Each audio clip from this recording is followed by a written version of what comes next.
graduated from high school in 1993. I don't remember that song being a standout in my senior year. What I do remember is Whoop, There It Is and Knockin' Boots and those hits. Knockin' Boots is a 1991 classic. And let me tell you how I know. You're absolutely right. Wow. Because I was in 6th grade and I had the Knockin' Boots cassette single.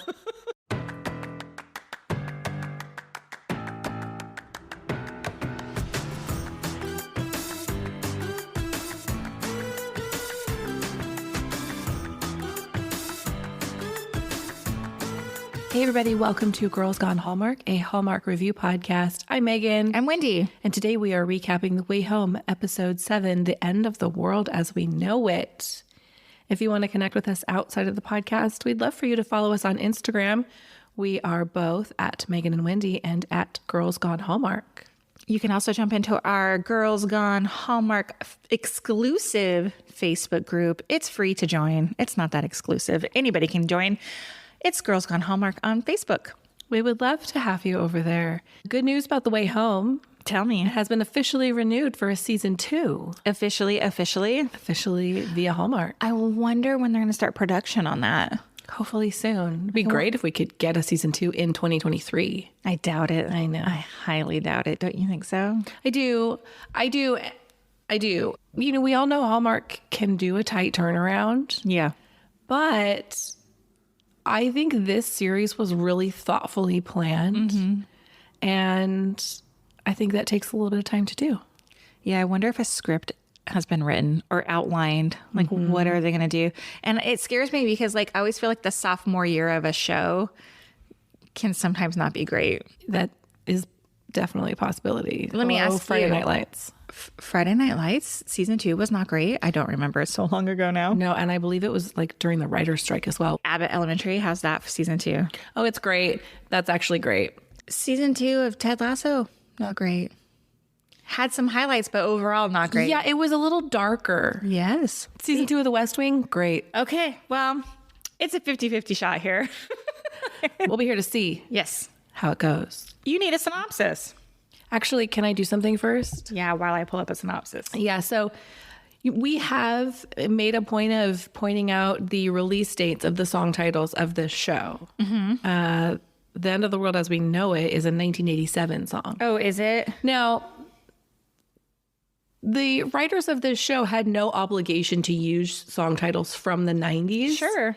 I think The End of the World as We Know It is a great title for this episode. But in my mind, this is a show about the 90s and about present day. And so I get really hung up on that. So I have a couple 90s suggestions that could work for this episode. Let me hear it. None of them are as good as the REM classic, but It's All Coming Back to Me Now by Celine Dion. Okay, next. To Be With You, Mr. Big.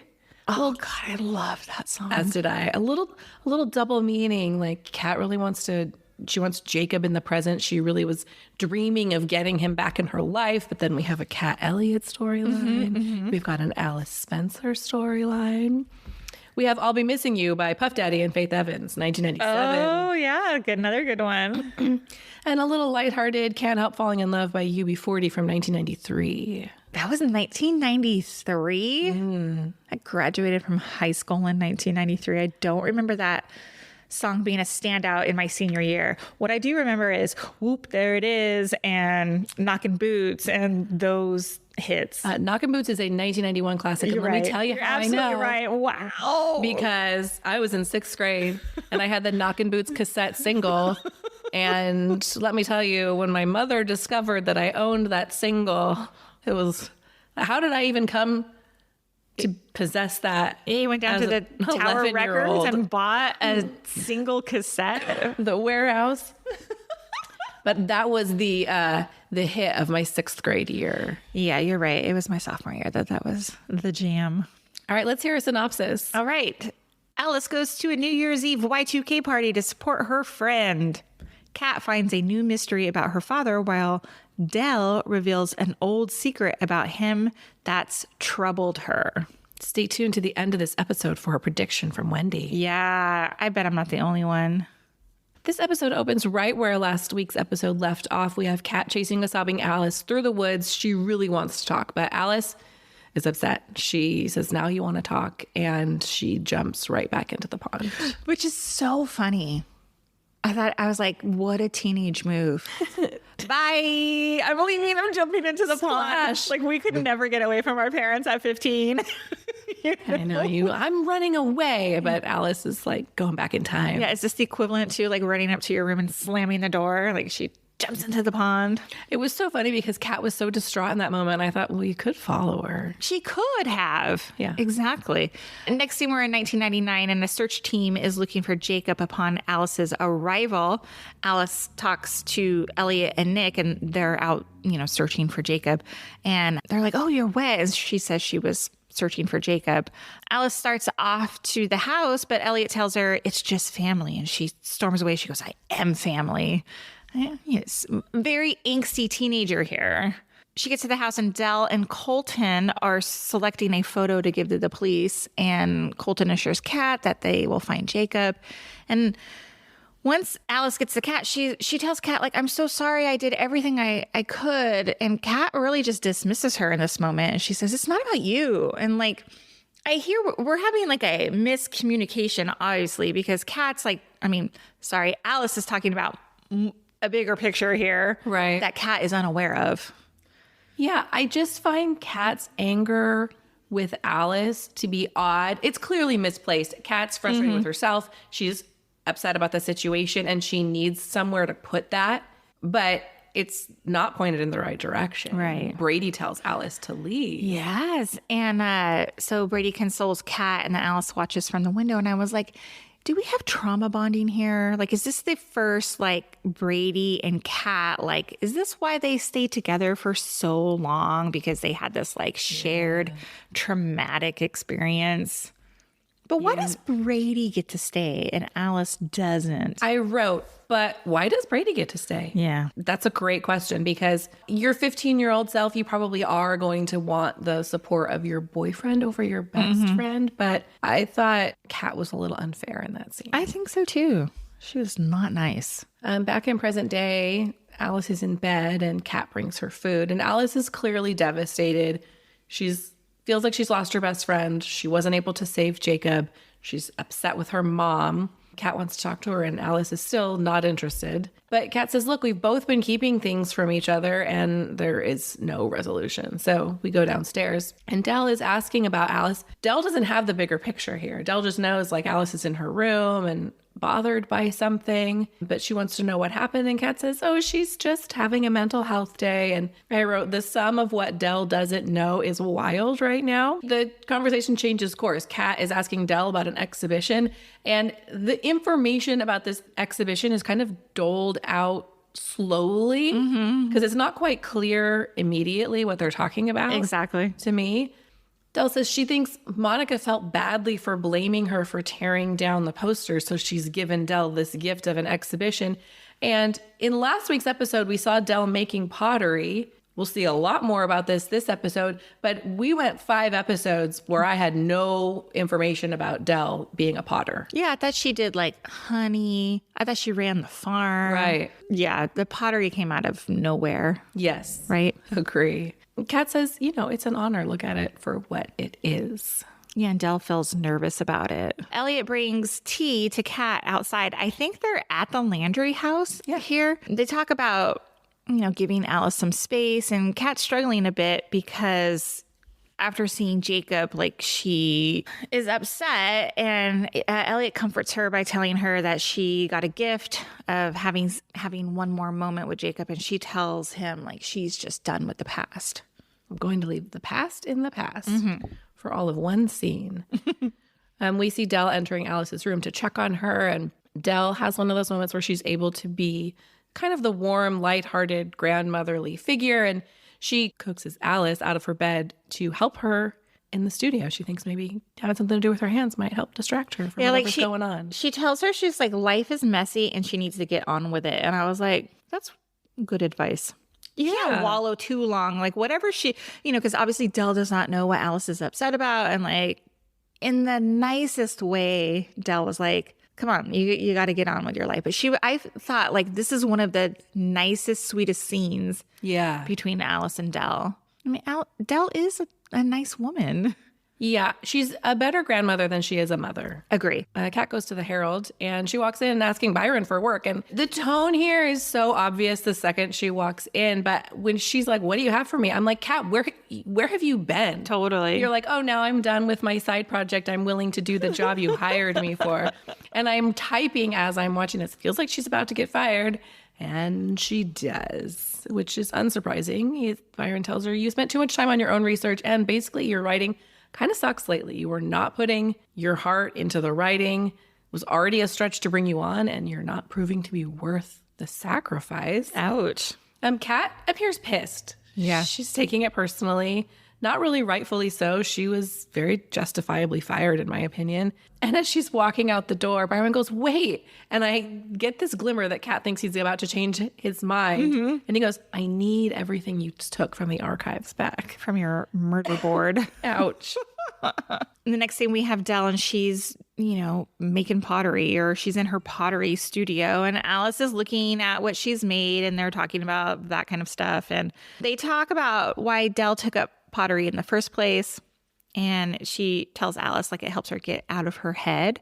And she explains that she wants to teach Alice like how to do it. So it's a very like sweet moment, and they're like getting ready to like, I don't know, they're doing whatever on the wheel. And walks Kat. She doesn't say anything. She just storms right past them and goes down to their basement and gets all her articles, pulls her articles off the board. And then she's reminiscing about being on the porch with Colton crying. I think it's that same scene where he's like, Landry never gives up, right? She pulls out one of Colton's old shirts from, I don't know where, just laying there in the basement. Like at the top of a box. Yeah, it was super random. And she like takes a big whiff out of it. And then she finds this note in the pocket. And the note says, it has the initials MS and an address and a phone number. And the note is in shockingly good condition for having been in a pocket for the last 30 years. Dun, dun, dun. What's the note mean? So we cut to the next morning, and Kat and Dell are in the kitchen. And Kat asks her point blank about the note, which I appreciate. They just get right to it. Dell claims not to recognize the note or the number without actually even looking at it. But she's clearly super weird about it and blows Kat off and leaves to take breakfast to Alice. We cut to Kat talking to Elliot, and she's sure Dell is hiding something. Kat has mapped the address, and there's nothing there. And Elliot suggests that maybe you're just at loose ends here with everything going on. Maybe we need to pull back. But Kat is no longer leaving the past in the past. She is a journalist chasing a story, and she tells Elliot, call in a sub and chase this 20-year-old note with her. And how early are these people getting up that they're able to have these meetings before he needs to be at school at 7-something in the morning? Yeah, I don't know. Like life on the farm must start really early. So she does convince him. And by doing so, she says, we can listen to the CDs, the mixed CDs you used to burn. And I had to laugh here as we watched this, because if you don't listen to our like regular podcast on Thursdays, I highly suggest you do, because Megan and I just talked about this same topic. Burning CDs. Burning CDs. It's a funny listen, I think. I think you guys will enjoy it. It's on Thursdays, Long Story Short with Megan and Wendy. Yeah, so we cut to Kat and Elliot. They're on their little mini road trip, singing along to Sister Hazel's All For You, which is a great song. I had to look it up. I remember the song. I didn't know who sang it. And I was like, is this a one-hit wonder? Like, I don't remember anything else by this band. Yeah, I think so. From 1994. Let me just say about this scene, as a person who is taking notes on this show is fast and furious. Mm-hmm. There's constantly something happening. There's constant dialogue. The scenes are very short, mm-hmm. and they jump. This scene here was a real outlier to me, because it's like 60 to 90 seconds of them just singing and being. Yeah. And it was really fun to watch. Did you notice the horrible green screen?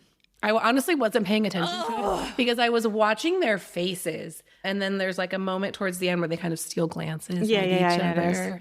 It made me long for singing in my car, because my 15-year-old doesn't allow it. I have had both of my children say, no. And I said, excuse me, would you like to get where you are going? That is the cost of the ride. I really want somebody in my passenger seat to sing a duet with me. I think that's what's fun about being in the car. Agree. Oh my goodness. After they're finished singing, they pull up to a like old motel. It's real Bates Motel-y. Yeah. It looks like it's abandoned. There's just like stuff everywhere. And Kat looks disappointed. And I didn't understand the disappointment on Kat's face in the moment. I thought, oh, she was disappointed that that's where the address led them to. Until we come back from commercial and Elliot tells Kat not to read into what the motel might mean. And then I was like, oh, was Colton having an affair? Yeah, he says he was a good man. And then we even see the hourly rates sign hanging on the motel. Yeah. She wants to press on and like look for a clue to the note, but Elliot is like, there's nothing to find here. Yeah, it's abandoned. And we cut to Byron and Dell packing up Dell's pottery for her exhibition. And Byron is telling her that he's stressed about a Herald deadline and he therefore can't help her set up for the exhibit. And Dell reminds him that she's a strong, independent woman and she can do it on her own. But Byron's fishing here. He wants to know if she's talked to Kat. He wants to know how much she knows. It's clear here that Dell does not yet know that Kat has been fired. Spencer arrives, asks to go see Alice, and Dell sends him upstairs. Yeah, he knocks on Alice's door and she's quite mortified that Spencer is now standing at her bedroom door and she's in bed in her pajamas, not put together to see a boy of her own age. And he's like, oh, Dell said it was cool. Now, can I just say something here in this moment? I know we don't do a did you see that with these episodes, but I had a clear did you see that in this moment. One scene, Spencer comes in, she's in bed, the bed sheets are like pulled back. The next scene, the bed is made and she's sitting on it, but she's still in pajamas. It's just one of those continuity things that caught my eye. Anyway, I believe Spencer's over there because he's like dropping off homework for her. The biggest stack of notes I've ever seen. Yeah, nice guy. He sits on his bed and he tells her like he's glad she's feeling better. And Alice confesses to Spencer that she's been having some hard days and he wants to take her to dinner, and she says yes. So in my notes, I wrote, is this the behavior of friends, or was Wendy right that Alice has lied to her mother about Spencer having a girlfriend? Yeah, I don't know. It's still very unclear because later, spoiler alert, when they're at dinner, she says, where's Zoe? Yeah. So this feels very date-like to me, asking her to dinner. I agree too. Kat approaches Dell in her studio. Dell's just making small talk. How was your day? I gather you're buried in Herald deadlines. And Kat's like, nah, I got the week off. Work's light over there. And so now we have a contradiction between what Kat is saying and what Byron is saying. Kat really wants Dell to talk about this note and insists that Dell is shutting her out just like Dell and Colton did when Jacob went missing. Dell plays dumb here. And Kat says their life changed, as did her relationship with Dell after Jacob went missing. Dell is blaming Kat. She's like, you ran off. You left with Brady. But Kat says, I left with Brady because of the change. Like, our family changed and nothing was ever the same. Yeah. It's kind of weird how they went to like 0 to 100 in this scene. Because I feel like these are things that have not been talked about for the last 6 episodes. Right. So now it's like this weird one-off conversation. Kat obviously wants to know more information about the note and is pressing Dell for more information. And now she just goes in on her and says like, you're shutting me out like you did when I was a teenager. Yeah, this seems to be the heart of the breakdown between Kat and Dell that we're finally getting to. And to me, it seems like Kat not only lost her brother, but lost her parents in that moment. Right. The next scene, we are at the point and Spencer and Alice are having dinner, and it appears Spencer's made dinner for her, and Alice asks here where Zoe is. And Alice and Spencer have like a nice talk about the future. It's a real nice like, oh, here, Alice, here's some friends in present day for you. She needs she needs somebody in present day. Yeah, and he's kind of fishing for information. Like, do you see your future in Port Haven? Yeah. And I got to tell you, this feels like a date to me. They're alone in a dark restaurant. Yeah, it's funny. Like, we never knew Spencer like had aspirations to be a chef. A We're chef. learning things about Many of our characters. Yes. Back home, Kat's in the kitchen waiting up for Alice, and Alice returns home and she appears to have softened a little bit. She talks about her dinner with Spencer and apologizes for not being able to save Jacob. And that's a heavy weight for this 15-year-old, the second 15-year-old to have to carry around. Mm-hmm. And Kat is lovely and tells her, of course, it's not her fault. And they talk through Kat's experience in the past. Alice is glad she got the chance to get to know Jacob. Kat is telling Alice here they're having a real, like, less mother-daughter and more friend-to-friend conversation. Mm-hmm. You know, Kat's telling Alice how much she needed from her parents, how hard it was on her losing him, and how she felt that they blamed her. And this is when Alice realizes that she needs to go back. She needs to be there for her friend, for her mom. And I believe this is the moment where she says, Mom, we were best friends. Yeah, that was good. That was great. It was really good. So it's so kind of, it's one of those scenes again where I'm like, I'm having a hard time like understanding, but like Alice wants to go back to console her mom as a teenager because her mom had no one as a teenager, you know?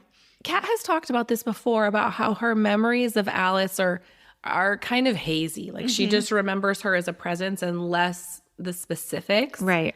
But it's interesting to me that Kat doesn't appear to have any memory of Alice's role in this time after Jacob was gone. Snow is covered the ground, and Alice realizes it's been a while since she's been last back in 1999. She finds the backpack that Elliot leaves for her, and there's a note that says, "Where are you?" And it's signed from Elliot.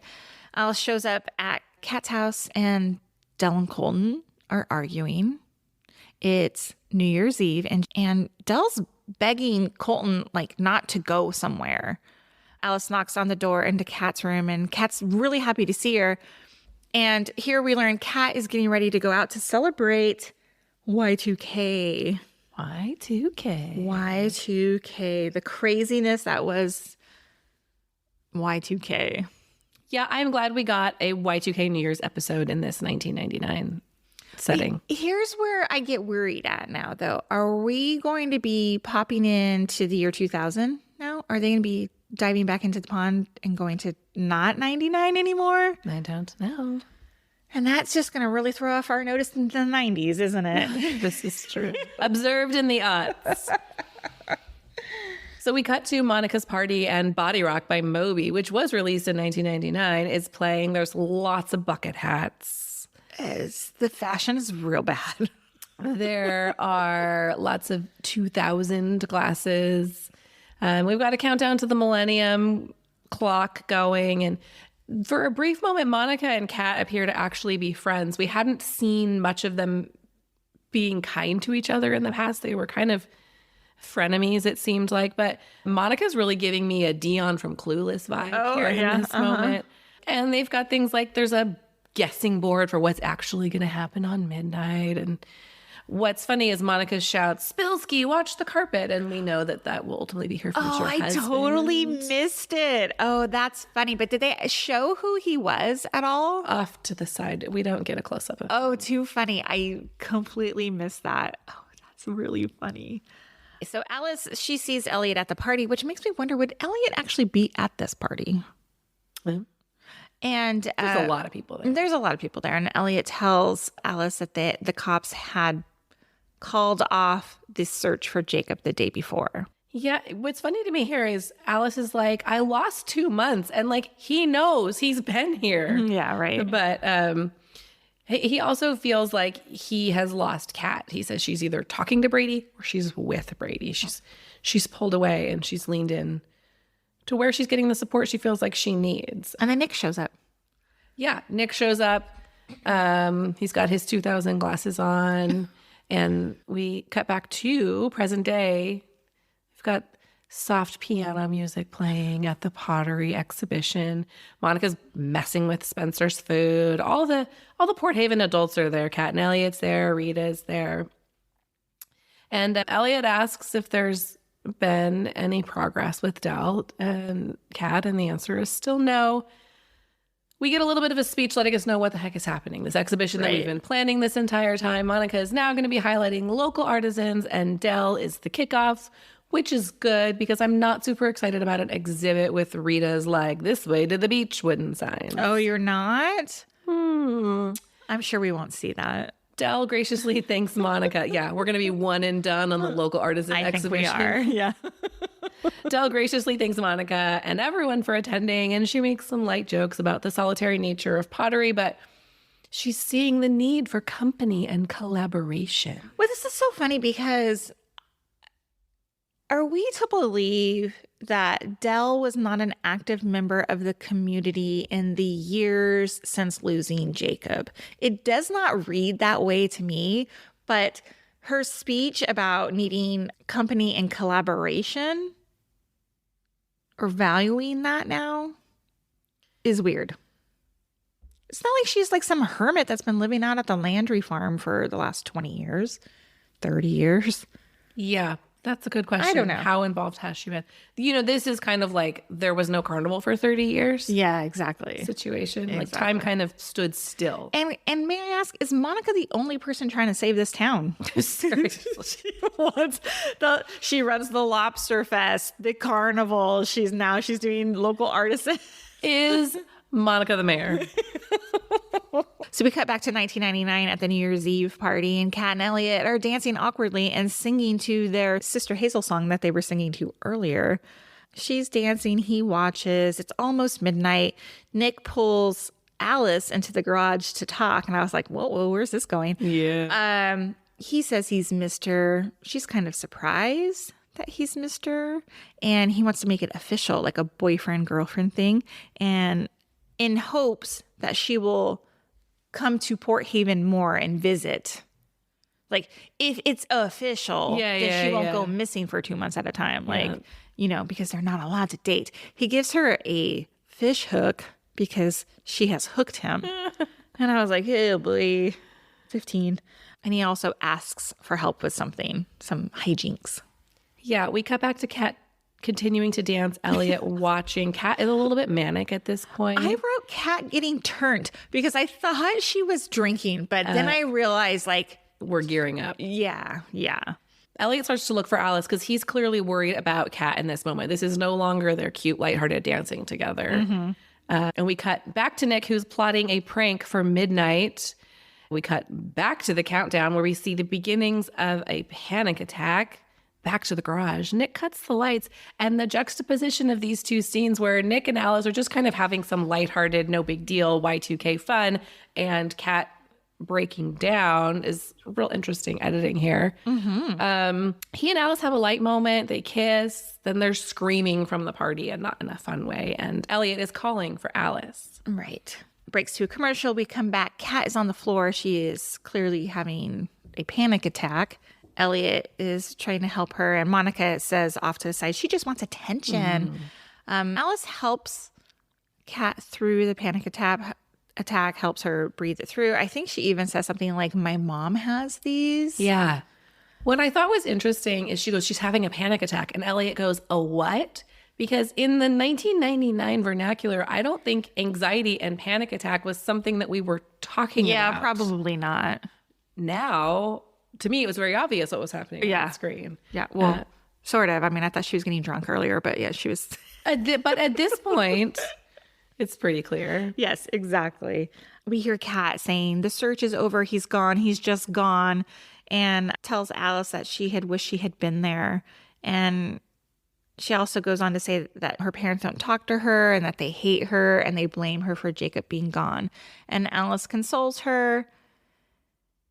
And this is a really sad moment to me because Kat says that she wishes the world was actually ending. And I can't keep hurting like this. Yeah, she was hurting so much. I was so sad. It really is. Those are interesting feelings for a teenager to navigate. Well, Del and Colton are really failing her because, yes, their child is missing, but they are now ruining the life of their other child. Right. By not showing up for her. Right. I mean, that's hard. Like, I haven't ever had to deal with grief at that kind of level. Yeah. So there's probably no handbook on how to No, I mean, this is a case this family needed therapy. Yeah. But I also feel like at some point the adults need to step up and be adults. Like you have another child and you are failing her at this moment. Yeah. We cut back to present day. Elliot and Kat are walking on the water, it's a beautiful night for pottery,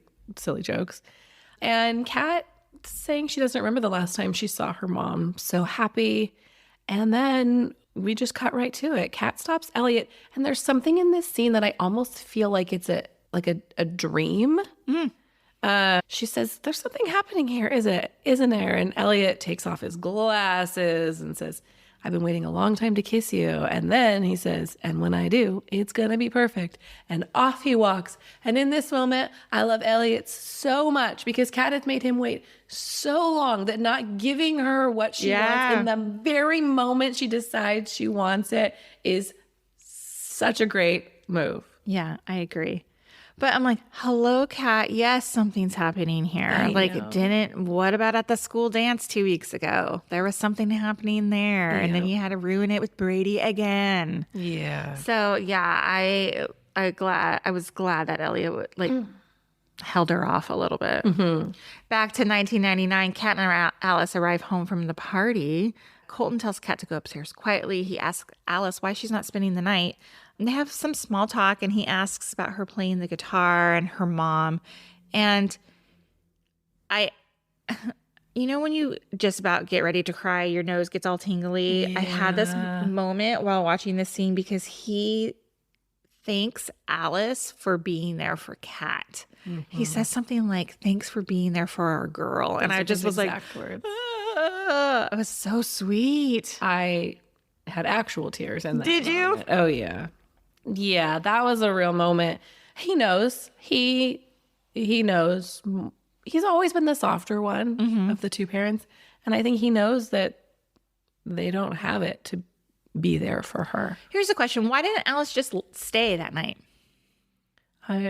Because Kat knows where she's at. Yeah. With the exception of Dell would be like, oh, Alice doesn't come home. But then Kat could cover for her. I don't know. Why can't, there's no urgency now to get back to present day. No, with the exception of they needed a reason for her to have this conversation with Colton. Agree.